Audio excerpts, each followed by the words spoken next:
Mallareddy CMR కాలేజీపై సంచలన వ్యాఖ్యలు చేశారు రాష్ట్ర మహిళా కమిషన్ చైర్పర్సన్ నేరెళ్ల శారద.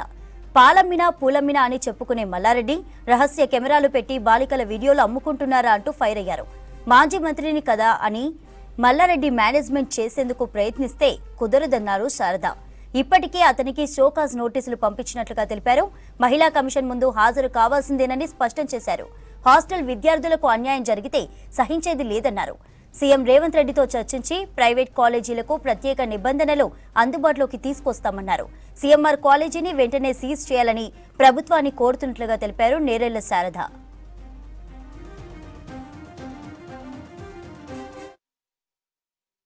రెండు రాష్ట్రాల ప్రజలకు ఇలాంటివి కూడా సంఘటనలు చోటు చేసుకుంటాయా ఒక రెప్యూటెడ్ కాలేజ్లో అనేటువంటి విషయం అర్థం కాని పరిస్థితి అయ్యింది.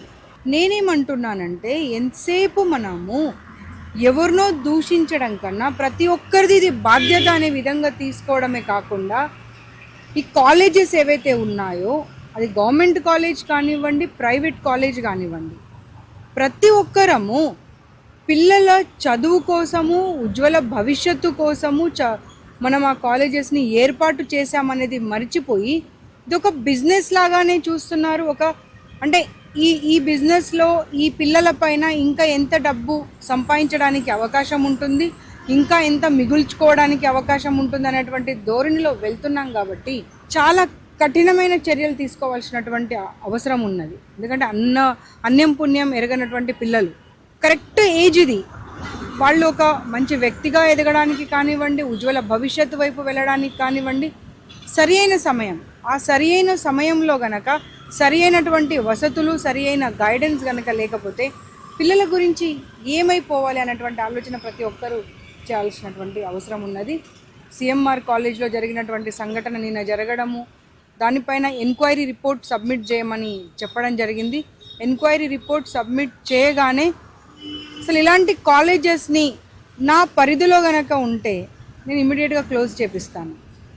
నా పరిధిలో లేకపోతే గవర్నమెంట్కి రిపోర్ట్ సబ్మిట్ చేసి ఇలాంటి కాలేజెస్ని క్లోజ్ చేయాల్సినటువంటి అవసరం ఉంది అనేటువంటి రిపోర్ట్ కూడా పంపించడం జరుగుతుంది. కానీ ఊరికేనే వదిలేటువంటి ప్రసక్తి మాత్రం లేదు. ఆ కాలేజీకి సంబంధించినటువంటి 2-3 దగ్గర ఆ పిల్లలు 3 నెలల నుండి ఇలా జరుగుతుంది అని చెప్పినప్పుడు కనీసం వాళ్ళ ఘోష కూడా పట్టించుకోలేదంట. పిల్లల జోలికి వచ్చినా, పిల్లల వసతులకు ఇబ్బంది కలిగించినా, పిల్లల భవిష్యత్తు గురించి ఇబ్బంది కలిగినా కానీ ఖచ్చితంగా మహిళా కమిషన్ వాళ్ళకు అండగా ఉంటుంది అనేటువంటి మాటను నేను ఇదివరకే చెప్పడం జరిగింది. ఇదే హెచ్చరికగా తీసుకొని ప్రతి ఒక్క కాలేజీకి చెప్తున్నాను, పిల్లలు ఎక్కడెక్కడ చదువుకుంటున్నారో అక్కడక్కడ ఖచ్చితంగా మహిళా కమిషన్ వెళుతుంది. గవర్నమెంట్తో కలిసి వెళ్ళి మరి వారిపైన చర్య తీసుకోవడం మాత్రం తథ్యం అనేటువంటి విషయం చెప్తా ఉన్నాను.